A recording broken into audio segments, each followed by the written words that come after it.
Kevin Costner chokes up over Gene Hackman in resurfaced clipMy favorite actor. An untouchable legacy. An interview in which Kevin Costner recalled an emotional exchange with Gene Hackman that left him choked up resurfaced Thursday after news of the French Connection, star's mysterious death broke. Hackman, 95, his wife, classical pianist Betsy Arakawa, 65, and one of their 3 dogs were found dead at their Santa Fe, New Mexico, home on Wednesday. The deaths are still under investigation by local police, but according to the sheriff of Santa Fe County, Hackman may have been dead for over a week before the couple's bodies were discovered by a maintenance worker. As tributes to Hackman poured in this week, Costner, 70, was among those who posted a clip from the 2017 sit-down he did with sports commentator Rich Eisen. In the video, Eisen asks the Yellowstone star what it was like to be on set with Hackman, who he starred alongside in the 1987 political thriller No Way Out. "I would say probably Gene was the best actor that I've ever worked with," Costner told Eisen at the time. "People ask all the time, who is the best actor? Who is the biggest star? Who is the blah blah blah? The line is long for the great actors I've been able to work, it really is," the Oscar winner added.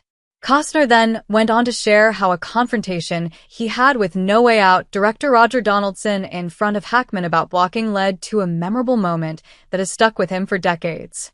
"We had been doing every scene to that point around a desk," Costner recounted. "Every scene.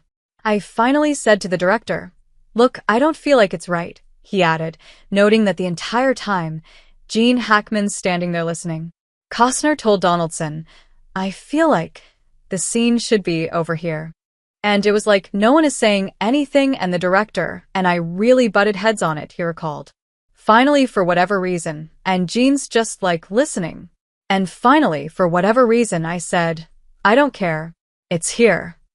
And I hated to do that, but I just said, 'It's here. And I don't need all of our scenes here. It's here.' So we did it." Costner also said that Donaldson tried to push back on his idea, asking what Hackman would do if the scene was changed. "Gene will figure out what to do, 'cause he's really good." Costner remembered telling the director, who finally caved in, "I do the scene and we do it all day. It's the scene now in the movie." At the end of the day, as the Field of Dreams star was getting into his car on the MGM studio lot to drive home, Hackman stopped him for a talk.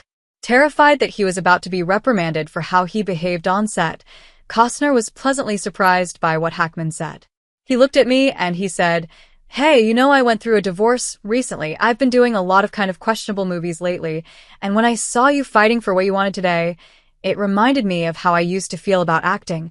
An emotional Costner remembered being told by Hackman, who divorced his first wife, Faye Maltese, in 1986. He said, "It was good what you did."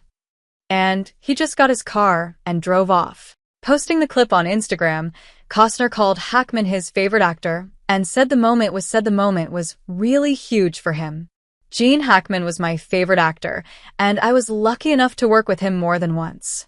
Sharing a story that I told years ago with Rich Eisen, a moment with Gene that showed me that his generosity and vulnerability ran even deeper than his well of talent. "This moment was probably small for him, but really huge for me.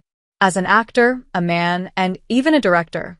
My heart is with Gene, his wife, and his family today. I'm lucky to have gotten to learn from him in this life."